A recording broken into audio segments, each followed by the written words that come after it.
In 2008, the world was stunned by a chilling discovery in Amstetten, Austria. Josef Fritzl, a seemingly ordinary man, was exposed for committing unimaginable crimes within the walls of his own home. For over 2 decades, he imprisoned his own daughter, Elizabeth, in a concealed dungeon beneath his house and fathered 7 kids with her.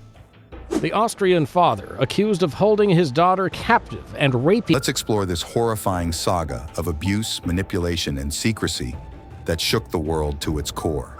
Josef Fritzl. Josef Fritzl, also known as Josef Meyerhoff, was born on 9 April 1935 in Amstetten, Austria, to parents Josef Fritzl Sr. and Maria Fritzl.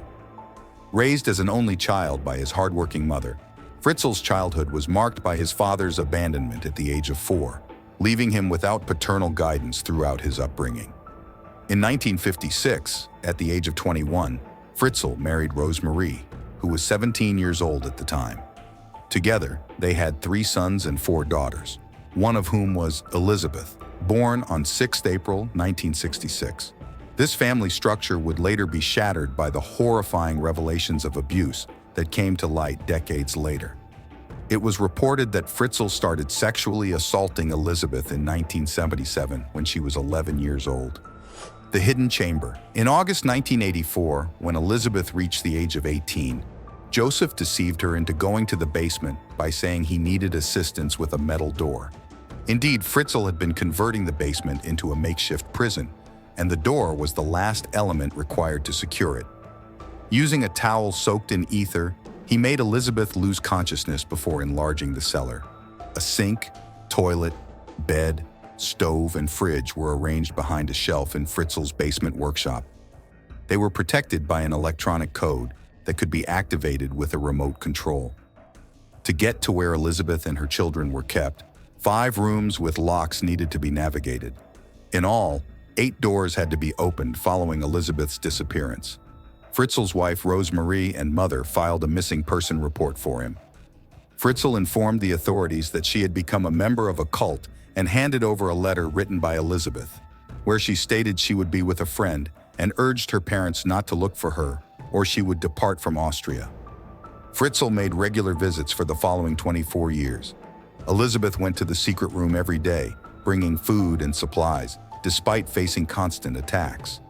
While held captive, she delivered 7 children. 1 child passed away soon after being born, while 3 others were taken by Fritz as babies and said to have been left by Elizabeth on their doorstep, a tale that was accepted as true by his wife, Rosemary. Torture continues. Social workers made routine visits without any cause for concern, even following Elizabeth's 4th child being born in 1994. Fritzl enlarged the cellar underground, making Elizabeth and her imprisoned children dig soil by hand for many years. Even though they were in captivity, they were given basic comforts like a TV, radio, and VCR. Food was kept in a fridge and prepared on hot stovetops.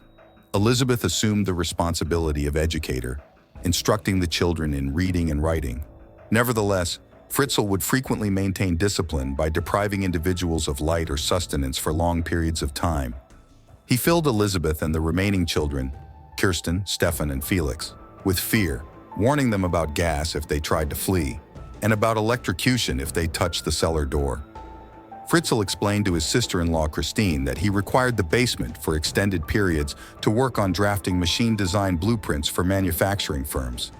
He often stayed overnight there, refusing his wife's offers of coffee. An ex-occupant who leased a ground floor room for 12 years claimed to hear sounds coming from the basement, which Fritzl attributed to problems with the plumbing or gas heating system. The emergency Kirsten, Elizabeth's oldest daughter, lost consciousness on April 19, 2008. While Rosemary was temporarily away, Fritzl reluctantly agreed to go to the doctor. This short outing was the first time in 24 years that Elizabeth saw the outside world, but Fritzl brought her back to the chamber after helping Kirsten. Kirsten was quickly transported by ambulance to a nearby hospital, where she was hospitalized in critical condition because of severe kidney failure that threatened her life. Fritzl later appeared at the hospital, stating he had discovered a note supposedly penned by Elizabeth. Medical personnel identified discrepancies in Fritzl's story and notified law enforcement. On April 21st, authorities decided to revisit the case of Elizabeth's disappearance that had been ongoing for a long time. Fritzl remained consistent in his story about Elizabeth's connection to a cult and showed what he claimed to be her newest letter from January 2008. The police sought advice from a church official and cult expert who both doubted the group's existence as described by Fritzl. The specialist pointed out that Elizabeth's letters seemed forced and oddly phrased. Investigations. On April 26th, Josef Fritzl released his daughter Elizabeth, along with her sons Stefan and Felix, from the basement and brought them up to the surface. He took Elizabeth to the hospital where Kirsten, her daughter, was being treated. A vigilant doctor spotted Elizabeth and Fritzl, resulting in them being caught by the police for questioning at the hospital.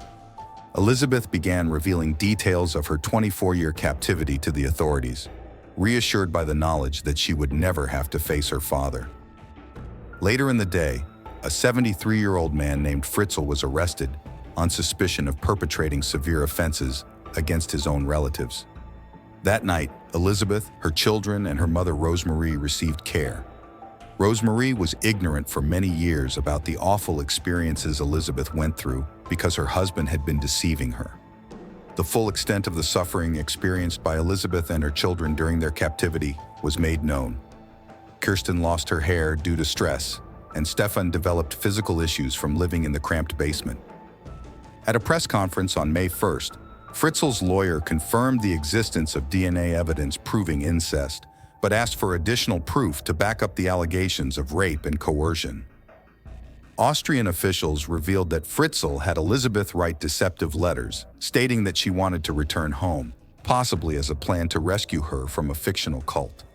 In November 2008, Josef Fritzl faced trial for the death of his newborn son Michael, who died shortly after birth. He was potentially looking at a sentence of anywhere between 10 years to life behind bars. Furthermore, he faced allegations of rape, incest, abduction, and wrongful confinement, with a potential maximum 20-year sentence. Past records. Josef Fritzl had a number of previous criminal convictions before his attack on his daughter. In 1967, he unlawfully entered the residence of a 24-year-old nurse when her spouse was not present, where he sexually assaulted her at knife point. Reports for that year also linked him as a potential suspect in another crime. He tried to rape a 21-year-old woman, had a history of indecent exposure, and imprisoned his mother in the attic, bricking up her window. It's unclear how long he kept her there, but newspapers suspect it could have been 20 years. Fritzl served 12 months of an 18-month prison sentence after being arrested. Under Austrian law, Fritzl's criminal record was cleared after 15 years. Therapy's Elizabeth, her 6 children, and mother Rosemary were placed in a nearby clinic for protection and provided with medical and psychological care. The Fritzl family were given the option of new identities. The clinic director insisted that Elizabeth and her children needed additional therapy due to their lack of normal development from being deprived of fresh air and sunlight. Adjusting to daylight after years in semi-darkness required special therapy for both the children and their mother. The children upstairs were heavily traumatized by the involvement of the police and media, as well as by their father's lies, and had to seek therapy to cope with interacting with strangers and technology-learned social coping mechanisms for dealing with the outside world. Back to normal. Josef Fritzl adopted the name Josef Meyerhoff in May 2017, following a prison brawl that left him with several missing teeth. By April 2019, reports indicated Fritzl's declining health and his expressed desire to end his life. Their former residence, initially slated for demolition during the trial, has since been renovated into apartments renting for approximately €500 per month. As of March 2010, an article in The Independent noted that Elizabeth's children had developed typical sibling relationships despite her strained connection with Rosemary. Elizabeth reportedly forgave her mother for believing Fritzl's deceitful claims. The children now enjoy outdoor activities, swimming, and playing video games. Kirsten, the eldest daughter hospitalized due to kidney failure, successfully emerged from her induced coma. Doctors are optimistic about her full recovery. Thanks for watching. Subscribe for more intriguing stories.